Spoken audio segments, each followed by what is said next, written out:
Hey there, Wolfpack fans. It's me again, Kenton Gibbs, bringing you another episode of Locked On Wolfpack with my main man, Grayson Boone. Now, we've got some great things to talk about.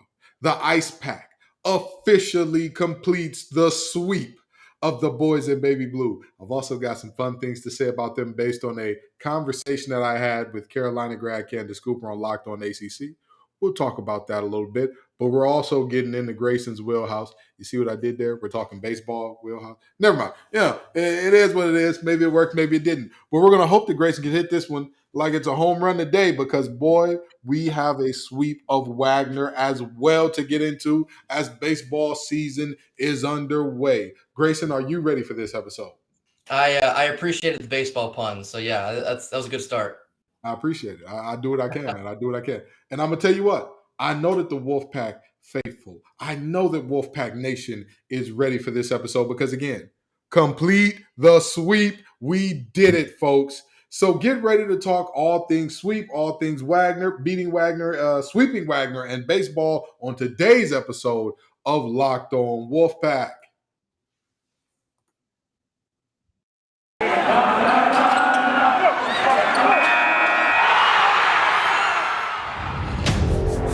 You are Locked On Wolfpack, your daily podcast on the NC State Wolfpack. Part of the Locked On Podcast Network, your team every day.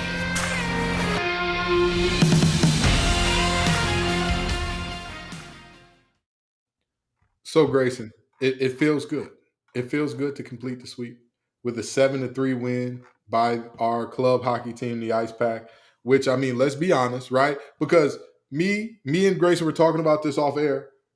I'm from the North, okay? And I'm used to my colleges having real deal Division I hockey teams, and the Icepack perform like it sometimes. You wouldn't be able to tell the difference. And I'll tell you what, the second most attended hockey game in North Carolina history, of course, behind Saturday's game with the Hurricanes and the Capitals. Was it? It was the Capitals.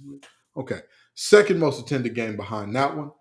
Grayson, you were there. You were live in person. You were our boots on the ground. Tell us what the environment was like. Yeah, so I was over there in Carter Finley for the second time in 3 days. What an atmosphere!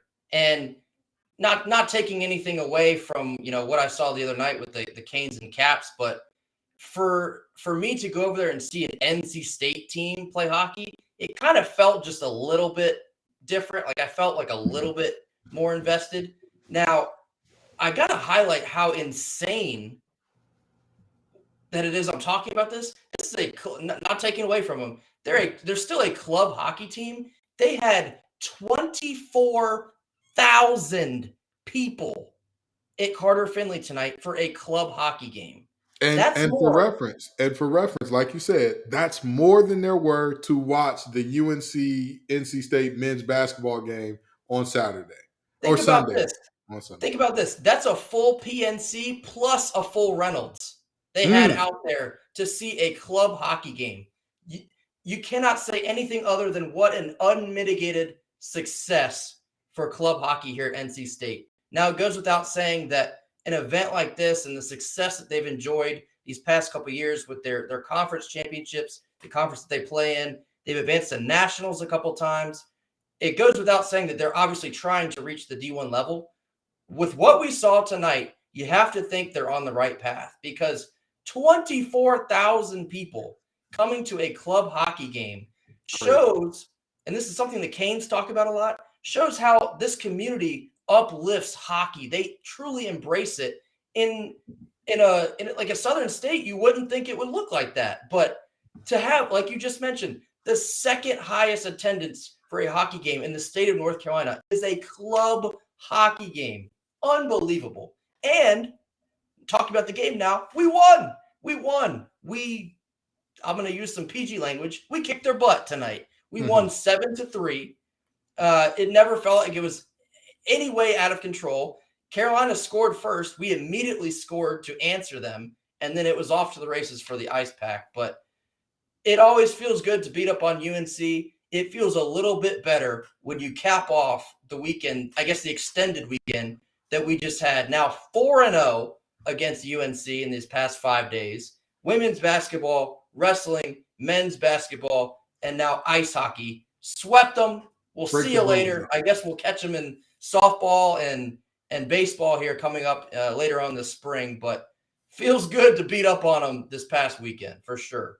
For those of our listeners who haven't seen Showtime at the Apollo, the Sandman is coming out with that big old broom that he always That's has right. to sweep them off the stage, because that's what we did to UNC this weekend. A clean sweep.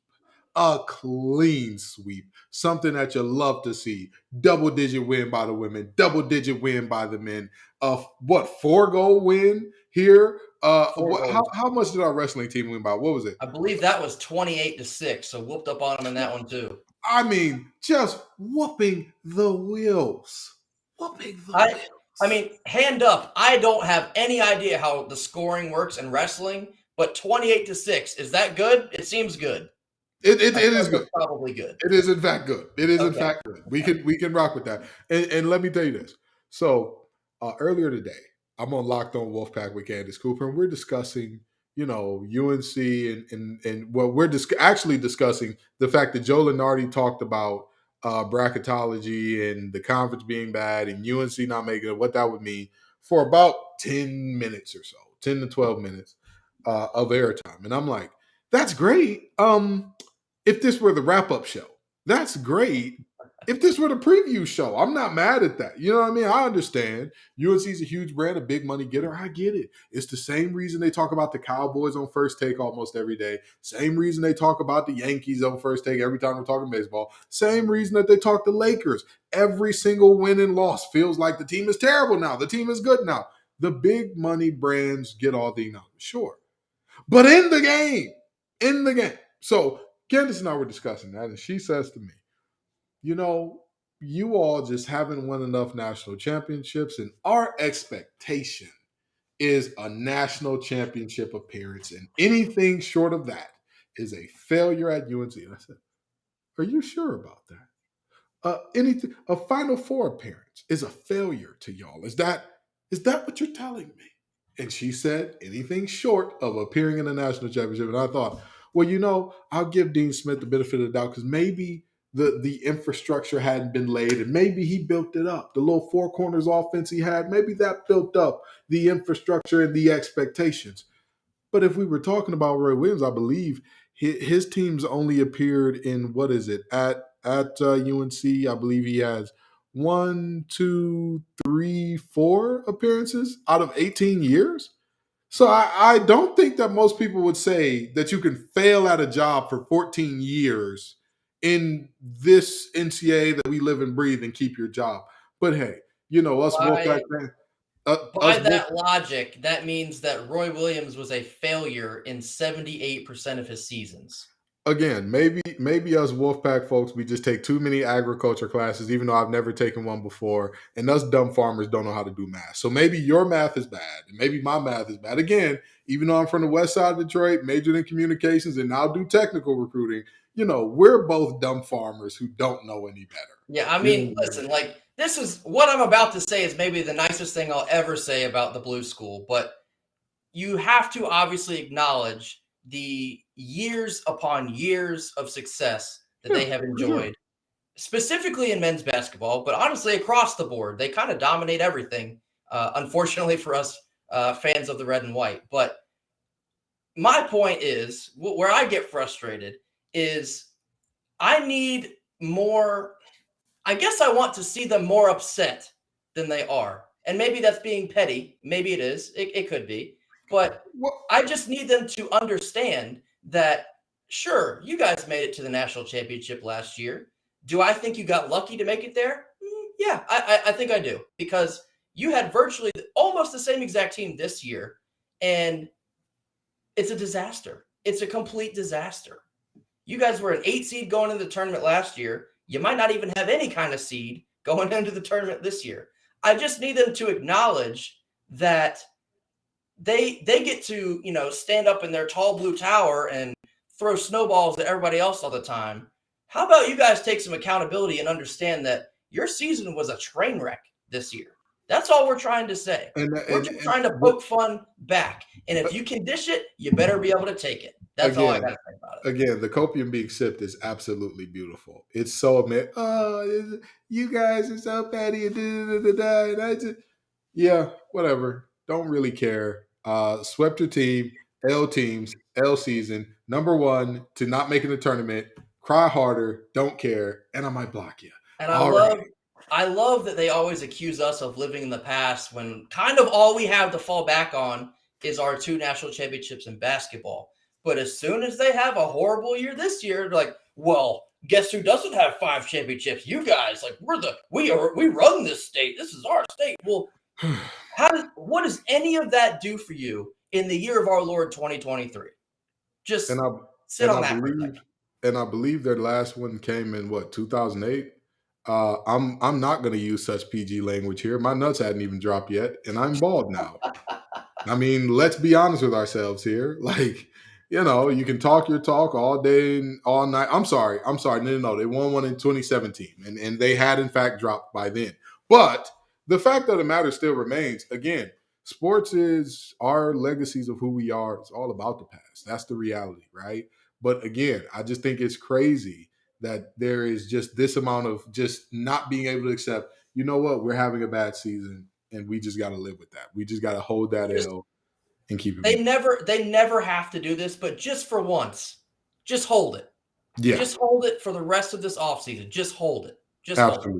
Absolutely. And again, it's a beautiful thing to see. It's a beautiful thing to see. And, we're going to talk Wagner. We're going to talk baseball. We're going to talk all those great things. Speaking of sweeps. Exactly. More sweeps, more brooms. After we talk about Built Bar, if you're looking for a delicious treat and you don't want all the fat and calories, then you got to get a Built Bar. Trust me, Built Bars are great for you. We are at the time of the year where most people's New Year's resolutions are a thing of the past. Nobody's even considering it. It's not really floating through anyone's heads.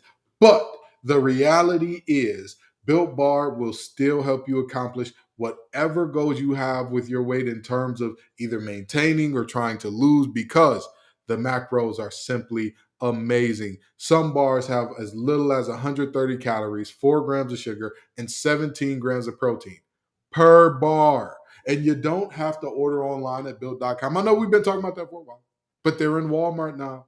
They're in Lifetime Fitness now. They're in Sam's Club now. So if you have any of those places and more near you, make sure that you go pick up your Built Bar today. There's a ton of delicious flavors covered in 100% real chocolate. So make sure you get yourself your Built Bar fix. Now, Grace, this sweep of Wagner had a little bit of everything. It had some outright domination. It had some pitching that was just closing the door anytime they got into some trouble. There were some defensive plays there where we kind of helped our pitchers out. And it also featured a little bit of a comeback, a little bit of suspense, a little bit of, it wouldn't be us if we didn't give you a little cardiac pack in it. Tell me, how did this series go in your estimation? Yeah, I mean, first of all, I'll kind of break down each game here in a second, but just kind of an overall outlook. For me personally, at least, and for all the Wolfpack baseball fans that may listen to this, how great it was to just have them back on the field. The tough offseason we had and getting clipped for making the tournament, and we lose Tommy White, and there's all this uncertainty about, who's going to step up with seniority and having a young team. Just to set all that aside just for a second, it was so good to see them back on the field, getting to see the immediate development I saw in some of the young players we saw last year, the freshmen that are now sophomores. I mean, me personally, I just love baseball. I love that they're back, but I saw a lot of good things in all 3 games.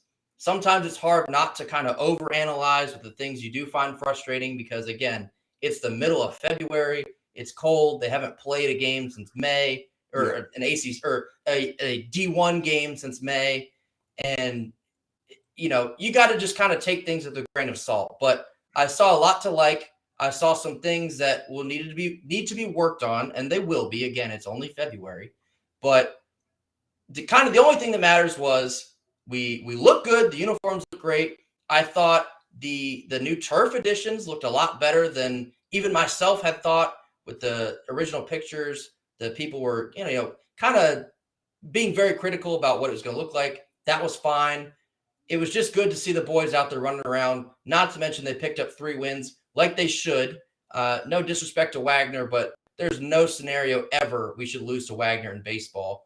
And game 2, we only won by a score of 3-2. So they gave us a little bit of run for our money, which was in some sense exciting because we're supposed to steamroll them. But all in all, we won all 3 games. And did you happen to see any of them, Kenton? I was not able to watch a ton of the games, but I heard good things about them. And by the way, let me address something really quickly about baseball, okay? We lost Tommy White.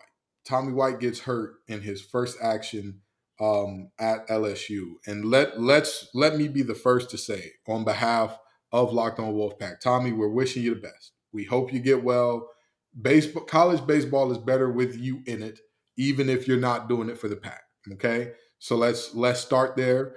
But yeah, back to NC State baseball. Didn't get a chance to watch, but I knew that this was supposed to be one of those series that, I mean, we talked about this a little bit before we got on there.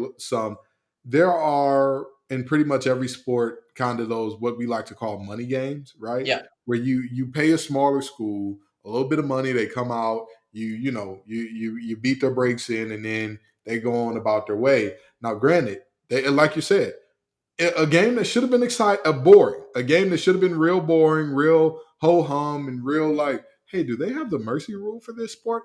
It ended up being us having a rally in the middle of the series here. But all in all, a win is a win.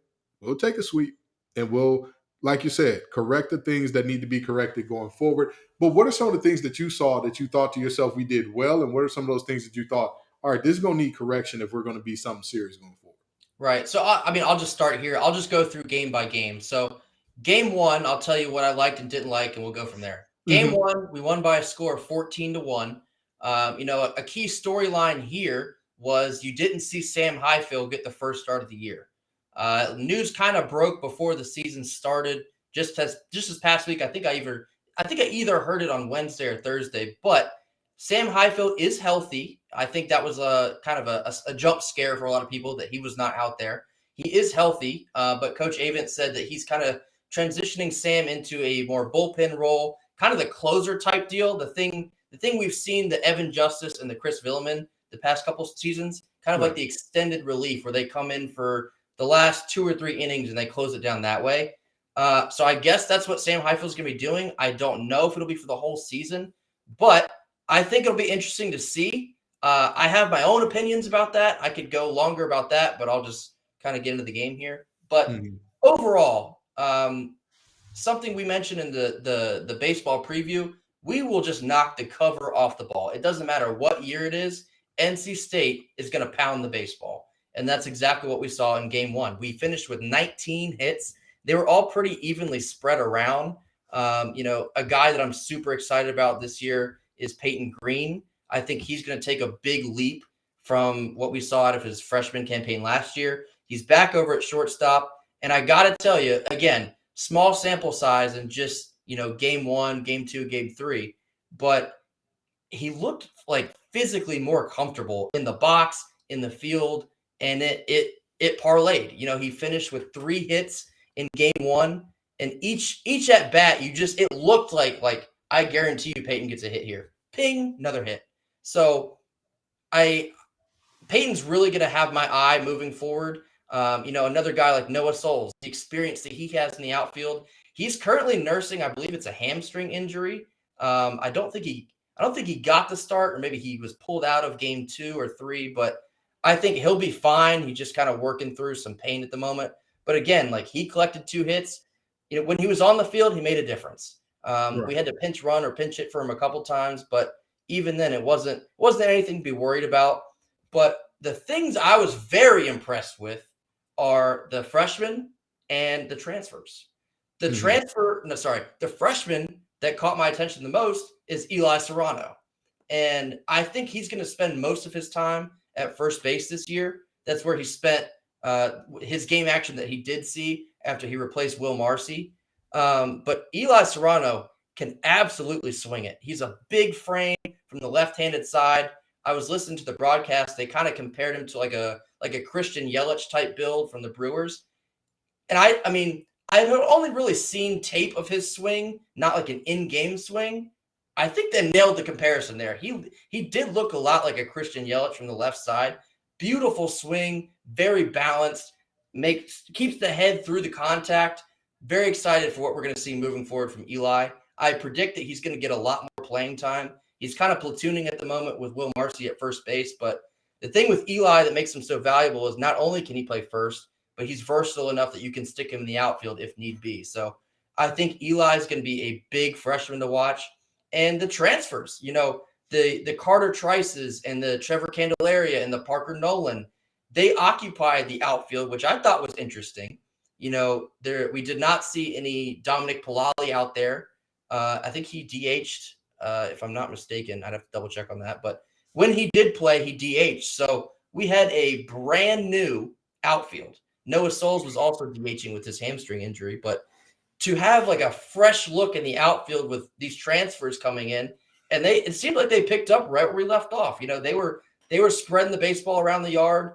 I'll get down to game 3 in just a second, but you got to like what you see. And another one I forgot to mention. Sorry, I'm all over the place, but I'm just excited. I'm talking about I understand. I get it. That's why I'm letting you cook. You know what I mean? That's what the kids say now. Let them cook. I'm gonna let Grayson cook this episode. I'm gonna let you cook. Go ahead. All right. But another guy I want to talk about, leveling up from his freshman to now sophomore year, catcher Jacob Cozart. He struggled mightily. I don't think I'm breaking any news there. He struggled mightily in his freshman campaign, but really turned it on there in the month of May. For the most of the year last year, he was hitting between like 190 and 210. That's just rough in the ACC. I get it. You're a freshman. We didn't really have anyone else to play, but being that he was the guy last year and he is the guy again this year, you needed to see some sort of big stride in, the offensive ability, even the defensive ability. He was fairly strong last year, kind of struggled at times with pass balls and wild pitches, but, it is what it is sometimes. He looks physically better this year. He looks more comfortable. He looks more in control, both at the plate and behind the dish. Go ahead. Well, you know what they say. In year 2, the game slows down. And I can attest it looks like it has, for sure. I can attest to that. My freshman year, before I got hurt, I mean, I was, rising through the depth chart and all that, but the game was just so fast. And then my redshirt freshman year, it started to slow down a little bit. Everything started to, okay, this is what I need to be looking for. Okay, this is what I see. So, it makes sense that with time and with repetition and with seeing what they did well and poorly last year, there's a little bit of art, gets a little slower, get a little bit more comfortable. I've done this before. I've been here before, as opposed to you're this big-eyed freshman and you're like, oh, everything is so interesting and new, that type of deal. Right. But, yeah, I mean, just kind of the overall arch that I took from just game 1. I saw bits of it in game 2 and 3, but most of all in game 1. We seem to be a team that's not necessarily going to kill you with the home run this year. I know we had the luxury of a Tommy White last year and even a Josh Hood, Devontae Brown. Mm-hmm. I don't think we're going to be putting the ball over the fence as much this year, but we're fast this year. If we can get the ball into the gap and let the guy run, I think that's more so how we're going to produce a lot of runs. A lot of singles, a lot of doubles, triples where we can get them.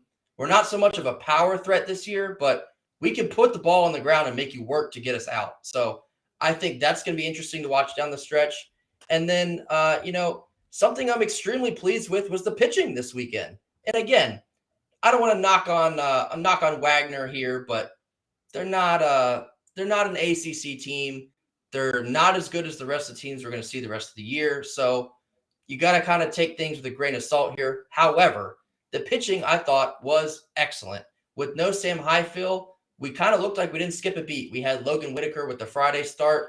He went 7 innings in game 1, scattered 5 hits, was extremely efficient. He did not walk anyone, didn't allow any runs, struck out 3, but just pitching to contact, letting the guys behind you get the outs, letting them do the work. I thought he was excellent. He picked up the win. It was good to see some new names come out of the bullpen. Unfortunately, I need to, mention Wynn Scott. I do hope he is okay. He came out almost immediately from his relief appearance. It looked like some kind of elbow issue. Never good when they know immediately after throwing a pitch they need some kind of medical assistance. So we will kind of wait with, bated breath to see what happens there, but we wish him the best. But, to have Everett Harris, a freshman, and then have Creed Watkins come in and close, I think Creed Watkins is a name that could be considered to be the closing role. Big, menacing frame on the mound. I think he's 6'5", 6'6". His fastball was sitting between 94 and 96 mile an hour. One of the Wagner batters caught a 96 to the rib cage. I can't imagine how good that felt. But I think Creed will be a prominent arm out of the bullpen this year. My only thing I saw out of him is maybe some control issues. Again, small sample size. We'll see what that means down the road. But I think if he can locate consistently, he's going to be a dangerous arm out of the bullpen. Yeah. So throwing 96 is crazy. Throwing 96. It's not fun. It's not fun to try and get in the box against 96. And I think a lot of people don't realize this. If you've never been to a batting cage before and turned a little setting up to 70 miles per hour, watch how that thing rolls fire. Watch. Just for the average person. It'll sneak up on you. Sneak. That thing, I'll tell you what. I have never been more embarrassed. I've never felt less athletic in my life. I have never, and again, there's one athlete here. Somebody who like, oh yeah, you were good at everything you did. I saw that little 70 roll by me, and I said, wait a minute. Players in the major league, they hit this going 30 miles faster than this. They not only do they get contact, they get the barrel on that thing. Whew, they deserve every bit of money they And then make. you got to factor in looking for off speed at any given moment. It's a nightmare, believe me. A nightmare. Yeah, I mean, I don't want to so getting into game 2 here, it was a close game. We only won by a score of 3-2, but a lot of things to gather from this one as well. Matt Willitson got the start on the mound here. He's one of our most important pitchers this year. Like we saw last year with Highfield going down. We need Matt Willitson to carry the torch for us this year. He has to be very consistent. I think he struggled at times a bit last year with the solid consistency we're looking for. He can be the guy. In this game, he did give up a home run and then another RBI double. Kind of fell behind in this game. We had to work our way back and eventually get the win. But again, small sample size. I don't think it's anything to be worried about there. Our bats eventually came through. The transfers again. Candelaria had a big hit in the later innings there. Peyton Green as well. Kind of escaped with the 3-2 win. But again, we'll take it. And then I'll finish up here so I can stop rambling. Well, game three took care of business. We won by a score of 9-0. So something to watch again also with the absence of Sam Highfield in the starting rotation is the emergence of freshman Dom Fritton as a weekend starter. He got the Sunday start in game 3.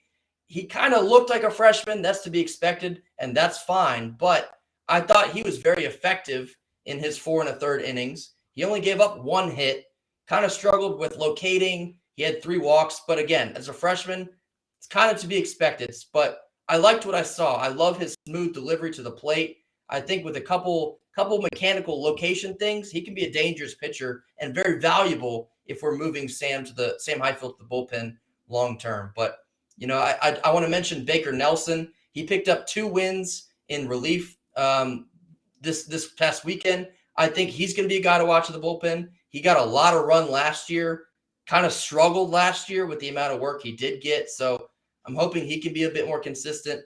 And then, lastly, to round this out, I thought Carson Kelly looked great out of the bullpen.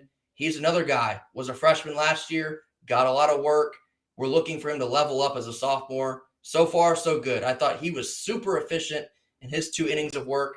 And then last but not least, the transfers that we saw hitting bombs in game 3. Carter Trice, Parker Nolan, I think, almost hit Bregaw with his home run to left field. So, again, I mentioned I'm not sure how much of a power threat this team will be, but we've shown that we have that ability still when the time comes. We have guys that can put it over the fence. Chicks dig the long ball. They dig the long ball. We'll see how that moves forward. But all in all, we're 3-0. We got Coastal Carolina coming up this weekend. We're on the road. That's going to be an interesting early test. Coastal's usually a very solid team year in and year out. I don't think we've played them in the past couple of years. I think it's been maybe 3 or so years, but that'll be an early litmus test for this baseball team. So I'm excited to see what we see on this week. Absolutely. Everything wasn't perfect, but at the end of the day, we got the job done, and that's what matters. And speaking of getting the job done, if you want to get the job done in terms of your hiring, it's very, very simple. You need LinkedIn Jobs. Folks, if there was a place that you could go to get your job posting in front of 875 million member profiles, and on top of that, it was free, would you go? Would you go? Would you do it? Would you hire from there? I'm a recruiter. I definitely hire from there. And I'm telling you from personal experience because LinkedIn is one of my favorite tools to use for all types of things, including small business hiring. So make sure that you go to linkedin.com/lockedoncollege to post your job for free. Terms and conditions do apply. Alrighty. So we're about to land this thing, but I just want to end it on a few basic notes. The 3 sweetest drinks, the 3 best drinks that I've enjoyed in my lifetime. Arizona teas, the different types, all different flavors, just and not just the flavors, the consistency of the flavors. Wow, they snapped. They snapped every time. Inflation is getting everything except that tea. The second drink, that strawberry lemonade from Wendy's. Whew, you gotta love it. Light ice, so it's like a little cold, but not so much ice to where it's like not that much drink in there. I think I know where this is going. I'm very excited for the payoff. But the third, the one that may be the sweetest of them all. I tasted some from Candace Cooper this morning. The tears of Carolina fans. Oh, my Lord. It's refreshing for my soul. It is refreshing for my soul. Anytime I think I can't make it, I look back to those moments. I look back to Emeka Emezi catching those 2 touchdowns at the end of the game. I look back to the Jarkel Joyner alley-oop for Taquavian Smith. I look back to the small Jim coming alive and getting us a 4th quarter win. I look back to the second most attended. And by the way, I looked this up during the show. Not only is that the second most attended hockey game in North Carolina history, it is the 18th most attended college hockey game, period, since 2001. Wow. And it's club hockey. So I look at these moments in those Tar Heel tears. I'll tell you what, we call them Walmart fans. They need to bottle that up. They need to bottle it up and sell it at Walmart because they'll have a hit. Every time we get a sweep, we need to go to Chapel Hill and just collect them because it's the sweetest taste I've ever known. Oh, what a time. And men and baseball, of course, got the job done, got the sweep. And I'm telling you, Grayson always turns a little red whenever he's talking baseball because he can barely contain the excitement. I get fired up, man. That's my thing. It's a great thing to see. I'm too dark to blush like that, but what a skill and ability that is. So what a time. Anywho, thank you all so very much for coming out, Wolfpack Nation. We appreciate you every single time. Peace and love, y'all. And as always, go Pack. Go Pack.